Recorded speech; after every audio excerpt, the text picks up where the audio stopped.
So I call to order the Housing Policy Committee meeting.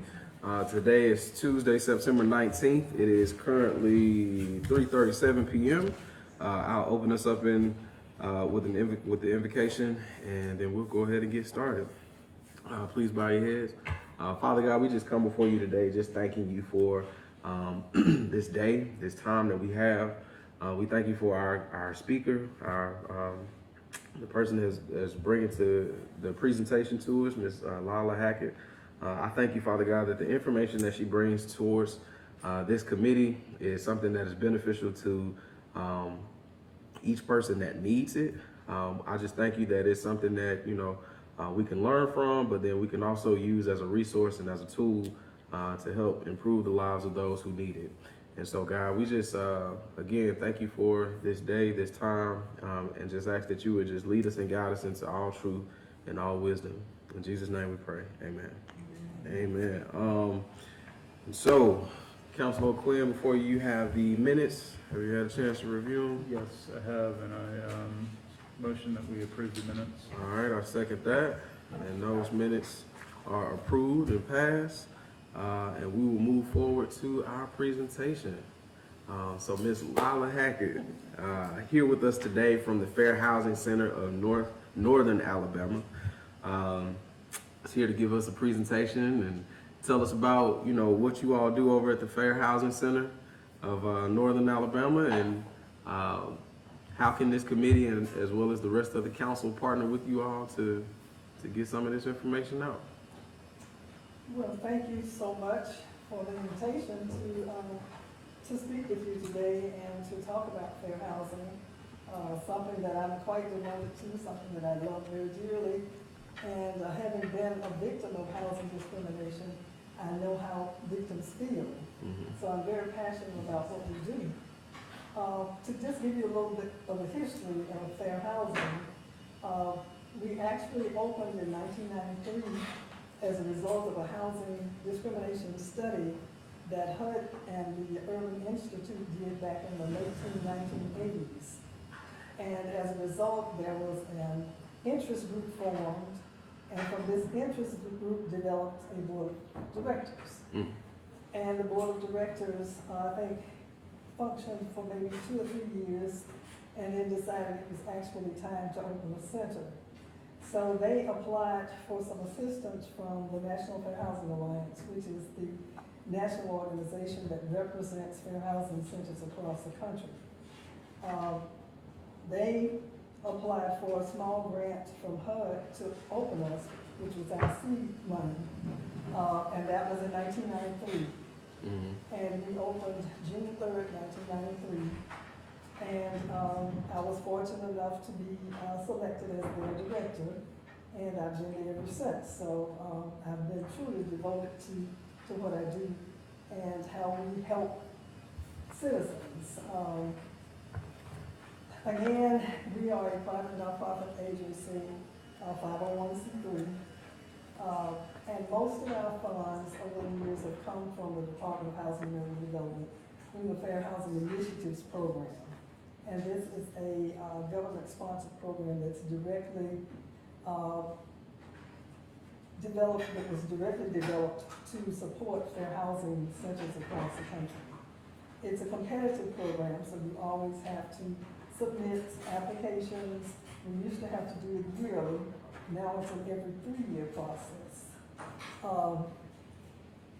So that's where most of our funds have come from over the years. We receive community development block grant funds from the city of Birmingham and have been receiving those funds for about 29 of the 30 years we've been here. So, we're most appreciative to the city for the assistance that you've been giving us over the years. We've done some work for the city in terms of the first 2 analysis of impediment studies that the city did. They contracted with us, and we developed both of those documents for the city. The third document, I think the city had developed, they contracted with an independent company, and they contacted us, and we actually submitted a lot of our information to them to help them in their development of the third one. The fourth one that the city did, we also worked with the company that they contracted with to do some of that work. When we did it, we used some of our testers to go out into the community and actually do door-to-door interviews. The University of Alabama developed a survey form for us, and we used that to go door-to-door. So I think we interviewed maybe about 1,300 citizens in the city to help us put that document together, getting their input on what they thought the city needed to do, the problems that they thought the city was experiencing, and how we could address it, how we could help. So that was actually we did that for the first and second document that we developed for the city. When was that? I think we did the first one back in, I think it was maybe 2001 or 2002.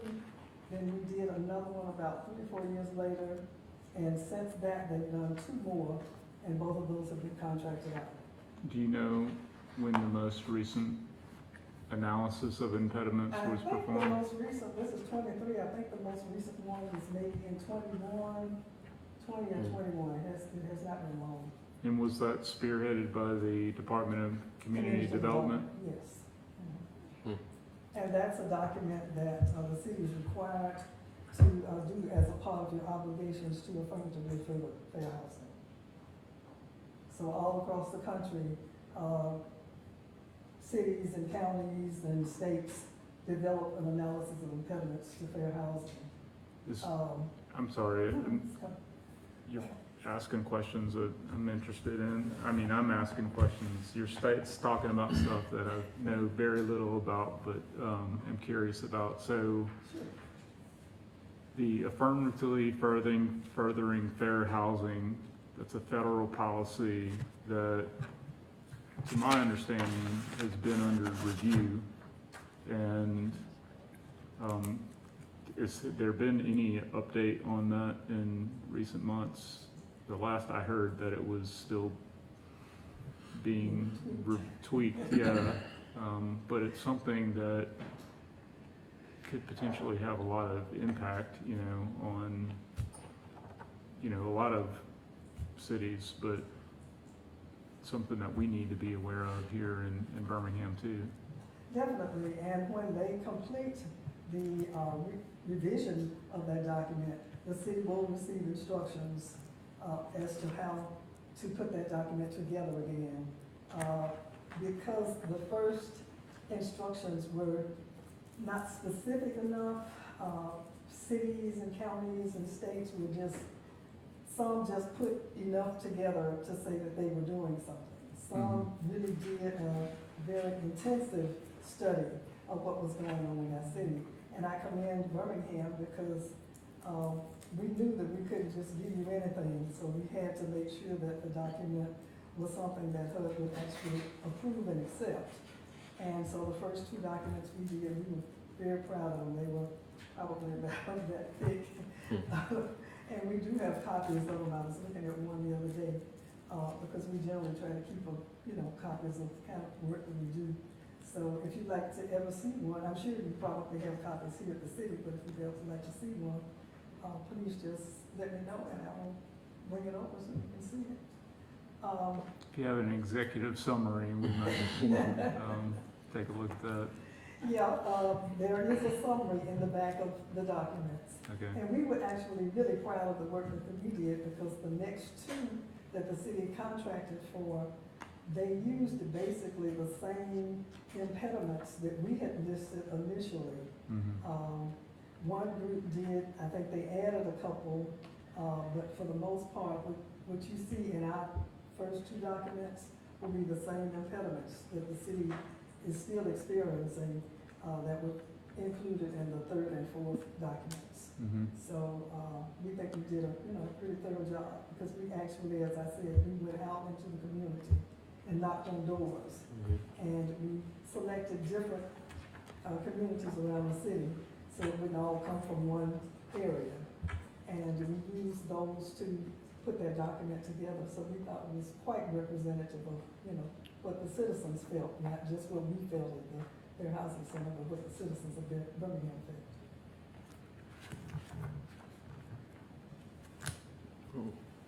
Okay. Any more questions about that? I'm good, thank you. Good. All right, Councilor Clark, do you have any other questions, or? I probably missed everything. I had to come in late and then ask y'all all the stuff. She was just giving us background on the Fair Housing Center, and until I interrupted her, so. Well, I do know Ms. Hackett, and I'm a fan of her work, of the agency's work. We're actually colleagues, you know, in home buyer education. But, which there is a fair housing segment that goes into that, because, you know, people might be discriminated against when they put in an offer for a house or try to lease space. So, I mean, and an appraisal bias. So just making sure people understand. And I'm also on her appraisal bias task force. We have a meeting coming up. Next week. But I was just wondering how you're doing financially. I know you want it to be back in the city budget, you know, because a lot of your work is in the city of Birmingham, but now you serve a lot of jurisdictions. Do you get funding support from any of these other jurisdictions? We get very little funding support from the other jurisdictions. We are contracting now with the city of Huntsville, and I don't know how much that is going to be, but they have told us that they did have some funds left from the CDBG funds for this year. So they will give us those, and then they will definitely include us in the '24 budget. So we're looking forward to that. We've received approval from Jefferson County for, I think, $10,000 from Jefferson County, just from one of the commissioners. You were looking like just one of the commissioners. Like discretionary? Yeah, discretionary funds. So we're asking all of them for funding, and we're going to apply to them for community development funds. I think their application goes out in January, I believe that's right. So we will be asking them for funds. None of our other areas have really contributed. We have done some work for the city of Decatur and the housing authority there, and we have received funding that way from Decatur. But the rest of our service area have not been that receptive to contributing, and that's why we depend so heavily on the FIP program funding, because once we send in our application for FIP funding, it What's covers, that? it's the Fair Housing Initiatives funding under Okay. HUD. And that funding is just for fair housing centers. Okay. And unfortunately, we don't have the luck that you have being under NeighborWorks, because NeighborWorks is definitely set up differently. The funding comes through NeighborWorks. Our national office, the National Fair Housing Alliance, has to apply just like the membership. So they do not get funding like NeighborWorks receives funding, nor do they receive funding like the National Urban League receives funding. So all the fair housing centers that are members of the National Fair Housing Alliance, all of us have to compete for funding. Our national office also. They usually get the $1 million grant for developing our public service announcements. You'll see we have around the city of Birmingham now about 8 billboards. And all of those billboards were developed under that media campaign that HUD funds every year, and it always goes to our national office. Then they have to apply for education funding, fair housing education, as well as fair housing enforcement, which is the same thing that the rest of us have to apply for. So that's why we can't, I've been asked several times, why can't you apply to your national office for funding, they have to apply just like we do. So it's not like they have the NeighborWorks funding where your funding comes down from them, so. Some of it, Yeah, some of it, but at least you know you have something to some work funding. with, yeah. That's not what happens with us. I just have one more question. So like if we were, I think we're gonna do something out of discretionary maybe. But if we were trying to advocate to get, for you to be in the mayor's budget, so to speak, what's the value to the citizens of what you do? Can you kind of, Okay, give us and that let me case? clear up a question that I'm sure you would have. Any funding that we receive from the city of Birmingham will be used just for the work here in the city. And we are accustomed to that. Our CDBG funds that we receive from the city for education is just used here for the city. The funding that we use for the remainder of our service area, that's what comes from the FIP funding. So if we get additional funding this time from the city to help us stay alive, that will just be used here. And we will not use their funding outside the city. So all of our work will be concentrated here.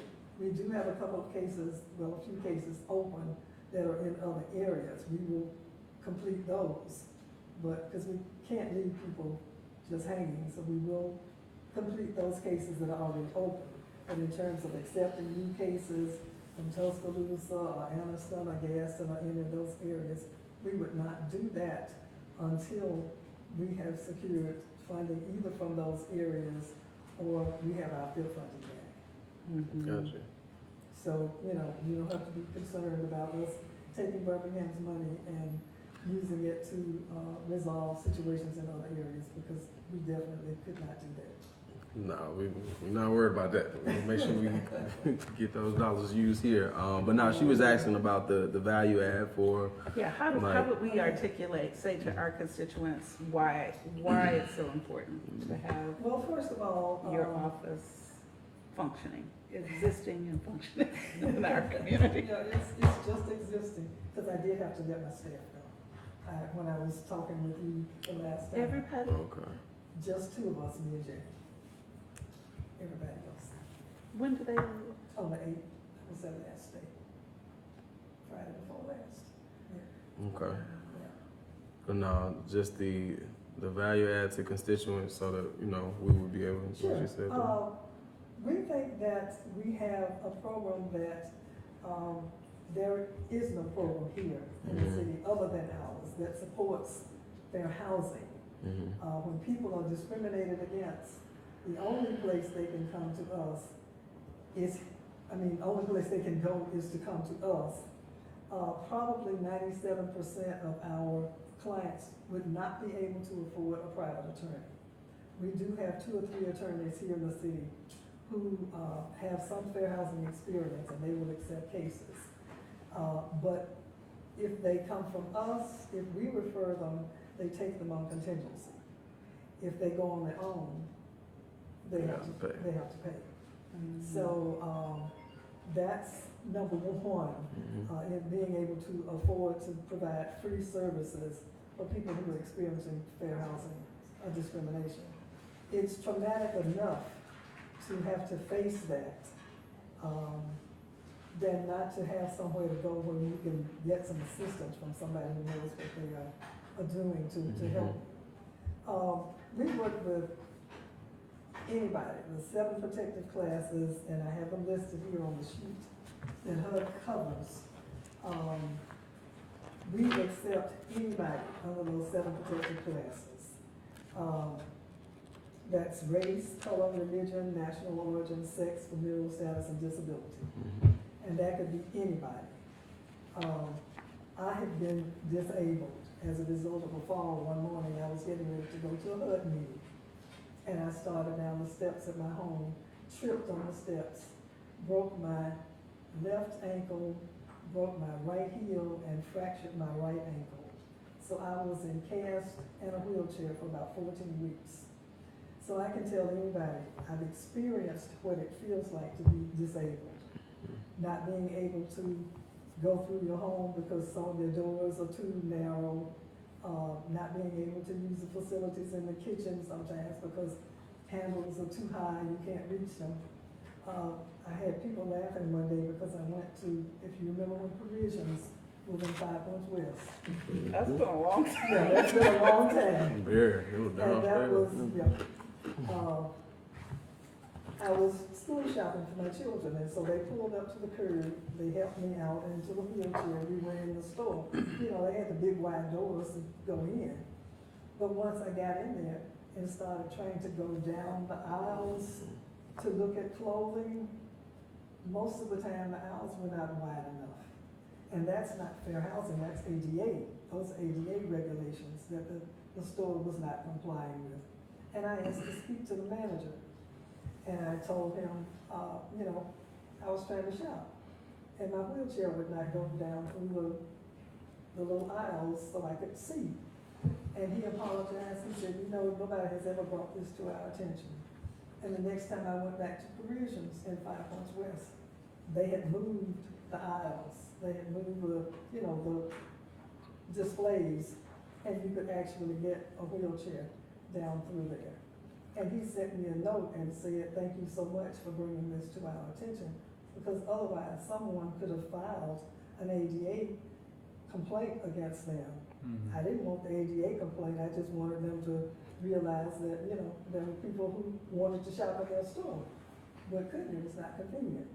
So, as I said, I've been a victim. That's not my only experience, because we were trying to buy a home and we were scared.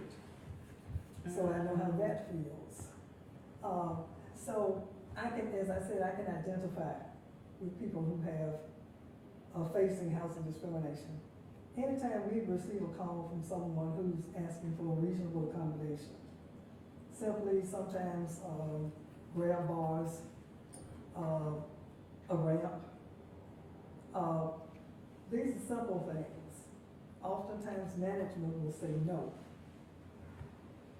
If that person has documentation that they actually have a disability, sometimes it will be someone requesting to keep a service animal or a companion animal, and the management will say no. If they have documentation from their doctors or their therapists saying that they are required to have these animals, no pet fee can be charged. Many times they are charging pet fees, no pet fees, and you have to get the permission to have that service animal or that companion animal. If they're asking for grab bars, if you constructed that building right, you can put grab bars in those bathrooms with no, you know, no major construction, just putting those grab bars up. Many times they will deny that.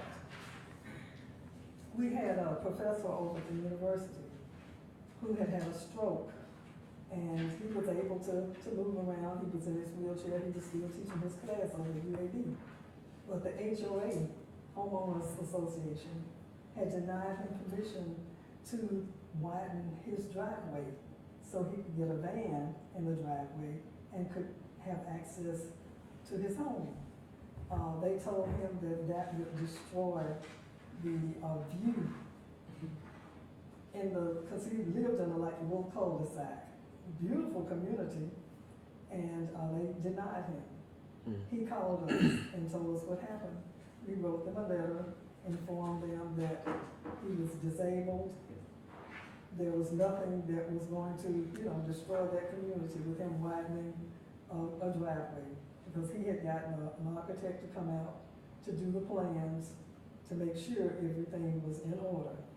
He also wanted to add like a little shed over, well, it's not the proper, like he had a patio. He actually wanted to cover that patio because he couldn't take that direct sun, and he liked sitting outside. They denied that and said that that would take away from the aesthetics of the community. Well, no. So we wrote them a letter to explain to them that this was against fair housing, that he had a right to make the changes to their driveway and to add that little top over his patio.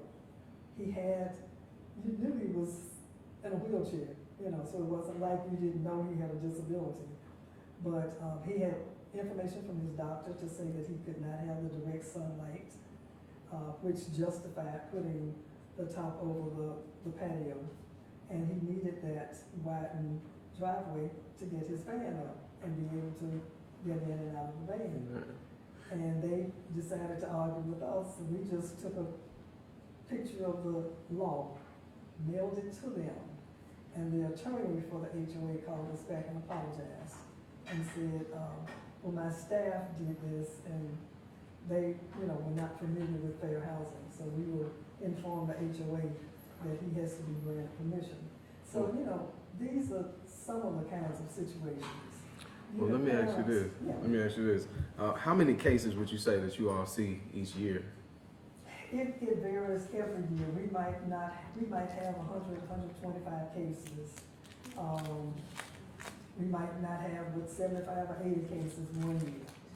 So it's never, you know, we never know how many people are gonna call and complain. But so it varies. Yes. When we look at cases, we look at families, the number of people in the family, because it might just be one person with that disability, but it might be a household of 6 or 7 people. So they are all impacted by the yes approval or the nay disapproval of the request. When we look at families being steered from one community to another, unfortunately, realtors are still steering. Their national office, you know, is really behind fair housing, but you still have individuals that you're dealing with. And we still have some realtors who will steer. We have sometimes sellers who will instruct their agents to not show homes to particular people. So what we've done is talk with agents and told them, if this happens to you, then you have been discriminated against because you've lost a sale in many instances. So, you know, what we do impacts a lot of lives. I commend the city on the amount of money that you're spending on youth programs. Some of those same students might be impacted because their families might be discriminated against. And they could be active in a program at this school, and the family ends up having to move across town. That student is no longer able to participate in that particular activity at that school, so they have to start all over again. In another side of town. On the other side of town, they can be friends and trying to find a program which might not be available there. Let me ask you this. I know you were saying that you all have attorneys that are on staff or just in partnership? They are not on staff. They have signed agreements with us to accept our clients on contingency. So is it different law firms that you all have? Yeah, we have about 3 law firms locally. We have one in Tuscaloosa and one up in the Huntsville area. We have 3 or 4 here in Birmingham. So they have all agreed to work with our clients on contingency.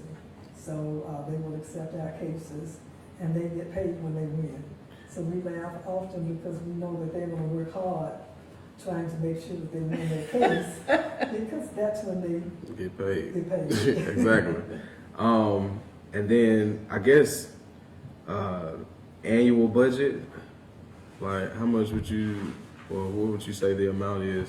Our annual budget prior to this year had been about 400,000. 375 from HUD, and then the additional monies, well, a little over 400,000 because the additional monies that we would receive from the city, the 45,000 that we received from the city for education. Now, our grant with the city is just for fair housing education. It does not include any of our enforcement activities at all. Our grant with CDBG says education and outreach. Do I recall correctly that you guys hosted a workshop on appraisal bias at the Botanical Gardens? Was that this year? That was part of our fair housing. Well, April is National Fair Housing Month. Mm-hmm. And as a part of our fair housing seminar, we had the session on appraisal bias. Mm-hmm. Yes. And we have developed an appraisal bias task force, and as Carol said, she is one of our members. We have a meeting next week, but we have been receiving a number of appraisal bias complaints. And we just decided it was time to look into it to just see how deep this goes in our community, if there is something that we can do to assist people who are facing this situation. And we've looked at, several cases across the country that fair housing centers have handled and have been able to resolve with the assistance of naturally of attorneys, because it really becomes very complicated. So was that workshop one of the part of the programming that was supported by the funding from the city of Birmingham? So you said that you guys get somewhere between 75 and 125 cases annually. I assume that is the cases that actually fall within the purview of what you guys work on, but I would say that you guys probably get at least 10 times that number of calls that a month that you cannot, that's out of your purview. That's true. Right. We receive landlord-tenant complaints all day, every day, and as I've said before, there is no organization, program here that actually handles landlord-tenant complaints. I think we've made that mistake before, our office. We prefer people to you. And we accept it, because I think I put a little statement on here that as a courtesy, we do landlord tenants sometimes. If we have the time, if it's not something that's too complex that we can handle, and it will not take us away from what we're doing too long, then we try to, because people with landlord tenant complaints kind of get lost in the shuffle. There's really nowhere for them to go. And we had said that we were going to do our best once we get our funding settled to try to find some additional funds to hire some staff just to do landlord tenant work. Did you say that you all partnered with volunteer lawyers? We do. Birmingham? Okay. Yeah.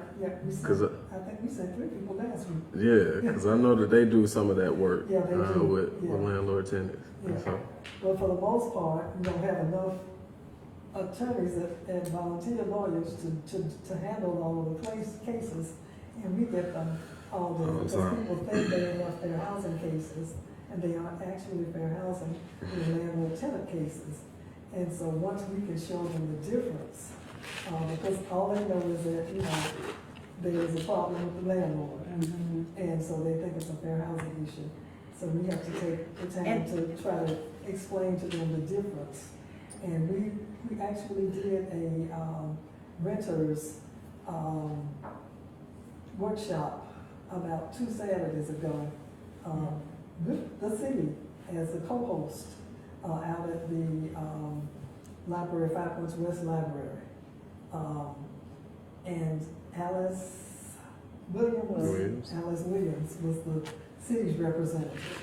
And we did that in conjunction with legal services. We invited them to come out to do the main presentation on tenant rights. And so Alice and I talked about it, and she and Liz talked about it to do some around the city. We just did that one at 5 Points.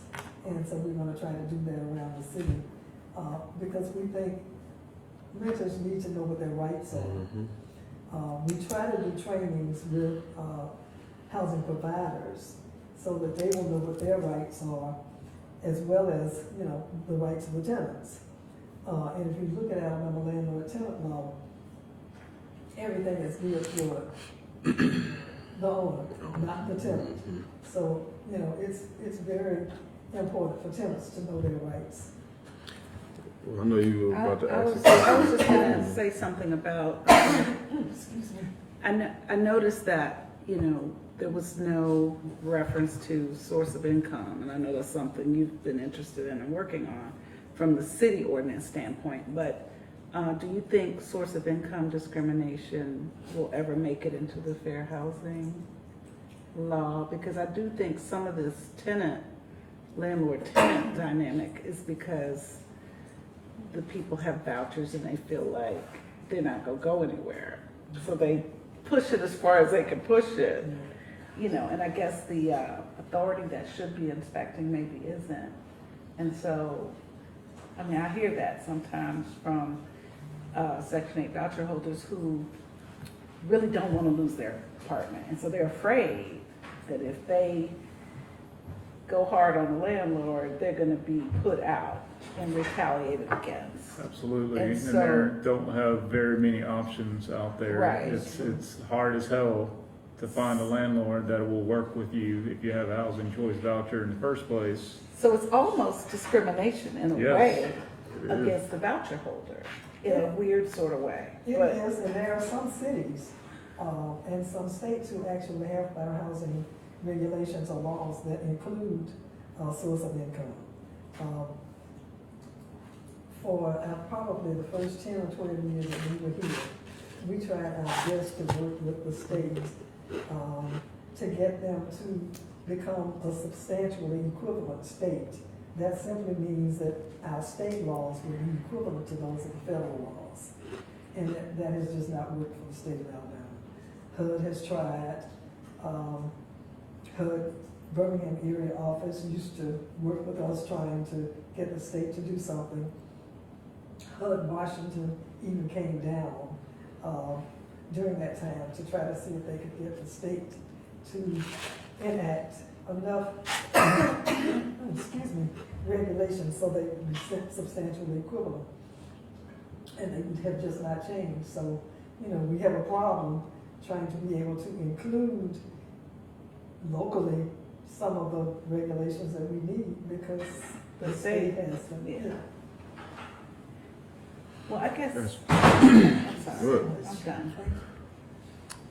Well, Ms. Haggett, I know you came down to kind of give us a presentation and share with us information about what the organization does and the value that you all add to the community. But I also wanted to know if there was an ask on behalf of the organization that you wanted to make to us.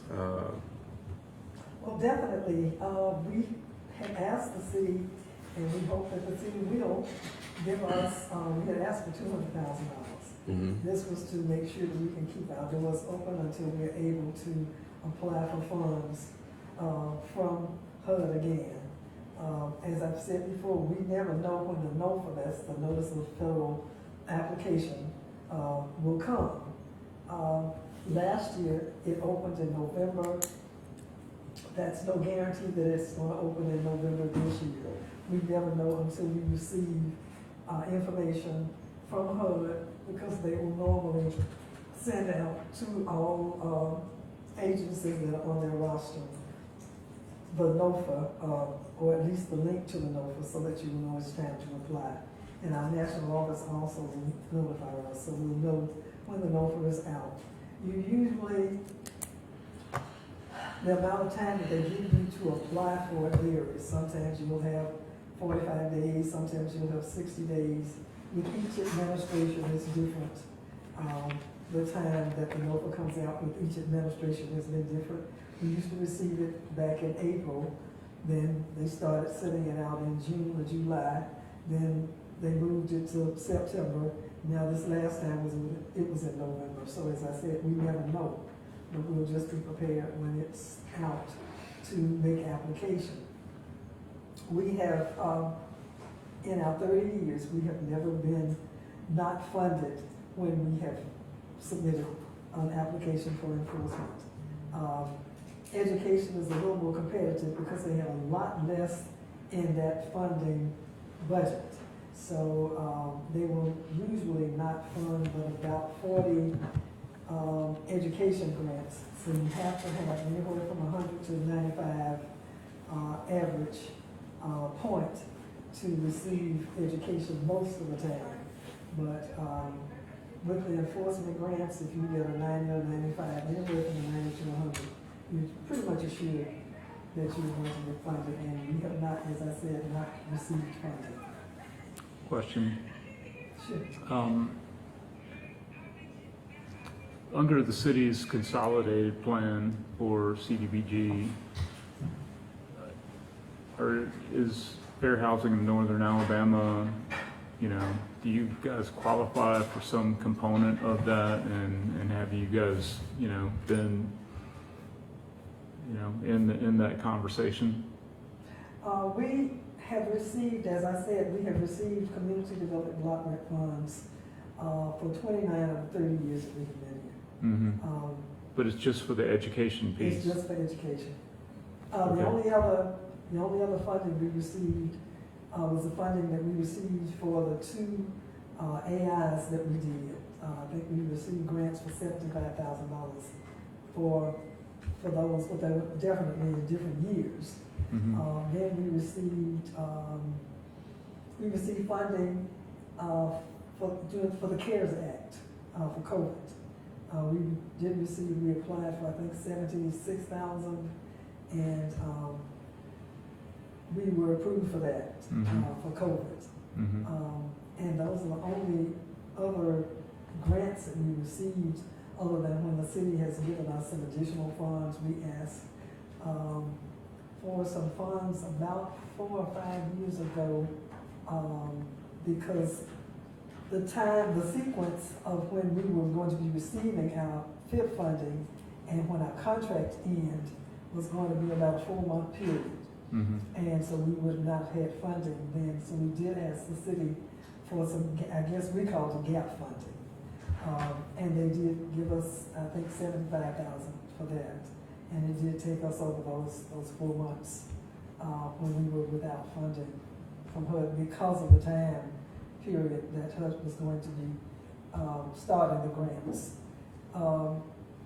There is no specific grant cycle in terms of when your grant starts, because sometimes HUD will be late in making the announcements. So if your grant was going to, current grant was say going to end in January, HUD didn't make the new announcements until February, then you wouldn't get funding until March or April. So it, you know, most fair housing centers will find themselves sometimes with a gap in the funding, in the new funding cycles. We did that. Now, we have been in the city's general fund, or the mayor's budget, this kind of, General fund budget. General fund budget, I okay. couldn't think of what to call it. when Miriam Witherspoon was counselor, she had asked to place us in the budget. And I think we received either 125 or 150, 2 years that she had asked. And the year after she passed, Stephen Hoyt asked, and we were placed in the budget for $125,000. And that was in addition to the CDBG funds that we were receiving. Ms. Witherspoon kept saying that she could understand the plight of persons who were disabled because she had become disabled as a result of an accident. So she was very compassionate about people with disabilities. She was on our board. She volunteered to be on our board. And she said she felt like this was something that the city should support because there are so many people who become disabled for so many different reasons. I had my accident. Hers was the result of an accident, and she was permanently in her wheelchair. I was just blessed that, you know, I was able to heal, and so after 4 months I was out of my wheelchair, but she was very passionate about it and said that she felt like this was just something that the city needed to support, that what we did, people needed. So, And so, help me understand what fair housing's, you know, area of specialty is, because on the subject of, you know, ADA, you know, I know of at least one other organization, Disability Rights and Resources, that sort of works in that arena as well. So what is Fair Housing of Northern Alabama's, you know, wheelhouse? Well, we do a number of things. It's not just disability. Mhm. That's just one of the protected classes. Mhm. Familiar status, which is families with children. Mhm. Families are denied housing. We have a case now, and I talked to the complainant this morning. She had applied for a home, and they had approved everything. She had paid the deposit. She had been told that she needed to have the utilities placed in her name. She had gone, had the utilities placed in her name. The owner of the house called her and asked her if she had any children. She said yes, she had 2. And he said, okay. Nothing else was said. The day before she was supposed to move into the house, they called her to tell her that the owner had decided he didn't want any children in his home. So she couldn't have the house. And he had some other properties that she could look at. So there she was, preparing to move into a house with her 2 children, and the owner decided he didn't want any children in the house. So she had to go look at, I think, 3 other houses that they were going to show her. She called because the house that she finally moved into has mold in it. She said it was infested with rodents, and she had asked them to, you know, call someone out and try to get the house cleaned out. They told her she had signed a lease, so it was her responsibility. And there's nothing she can do about the mold. You know, how many of us can afford to have mold removed from homes, and why would you want to do it if you're renting? It's not your property. And the landlord told her that, no, you know, she just have to deal with it. You know, some of these things sound far-fetched sometimes, Right. but these are actually situations that people live through. So we do landlord-tenant in terms of illegal evictions. Sometimes they're based on fair housing issue. And the landlord just decides, you know, they don't want to resolve the issue, so they evict them. We had a lady last week to call us to tell us what she was going through in terms of an illegal eviction. We were able actually to just send her upstairs to legal services, and we had enough time that they could work on it. Because the problem with legal services is that there is truly a timeline that they will accept their case in. And if it's less than the number of days that they specify, people are just kind of left out in the cold. So there we are, trying to represent them in court. If the if the judge will let us, sometimes we can go in as an advocate and represent the client and try to stop some of these illegal evictions. So we will do that. People are discriminated based on religion. You know, I wouldn't discriminate on somebody against somebody just because of their religion, but people do. There are communities that don't want people in who are of certain religious beliefs. So we take those cases. We take national origin cases, ethnicity. The Hispanic community, they are targeted frequently. And so these are cases that come to us. Those are fair housing cases because they are covered under the Federal Fair Housing Act. I said familiar status, sex, sexual orientation, sexual harassment, those are cases covered under Federal Fair Housing Act. So we now have 2 opened sexual harassment cases, and both of those are local. So, we do a whole lot more than just disability. That just seems to be the hot topic because we receive so many disability cases or complaints. But we do the whole 7 protected classes. So if you're covered under any of those classes, those cases we take. Yeah, thinking. So you mentioned previously that there was a report that the city is required at certain intervals to produce barriers to fair housing, impediments to fair housing.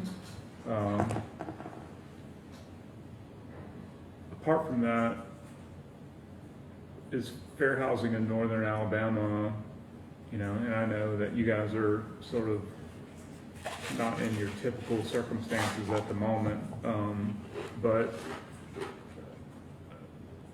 assuming that you were fully operational, would you have the capacity, with fair housing of northern Alabama, have the capacity to essentially do consulting and for the city of Birmingham, specifically on the topic of an aspiration of the council wanting to explore the idea of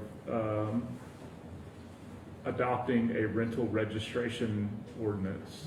It's something that's been discussed for many years in the city of Birmingham that would essentially create a system where if you were offering a property for rental, each individual unit would have to be permitted.